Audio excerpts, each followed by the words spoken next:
Hey you, I know why you're here.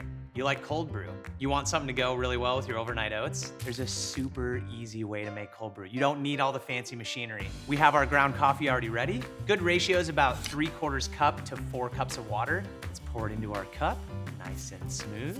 A little spill's bound to happen. And once the grounds are neatly and all 100% in your glass, let's go grab some water. Now that we have our mixture in our cup, you're gonna wanna put something on top because we're gonna leave this out for a while. I have a cheesecloth, secure it with whatever else you have around the house, clips, rubber bands. We're ready to pour this out in about 12 hours. And now we wait. Not the whole 12 hours, I'll come back. And we're back. Hopefully that 12 hours flew by. Our cold brew has brewed. It's also worth mentioning that you can do this same thing in a French press. Just leave the plunger up, and then once you're done, you can French press and enjoy the same yummy cup of dirt. Now that our cold brew has steeped for long enough, let's remove the cloth. I'm gonna use a coffee filter. You can use anything that you have that'll filter out the coffee and leave the grounds, like a kitchen towel, paper towel, a cloth hanky. Let's pour this cold brew in.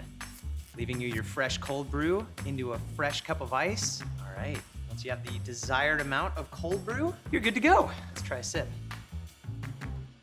Oh, fancy taste. You don't have to use all the fancy equipment. Cold brew done the simple way.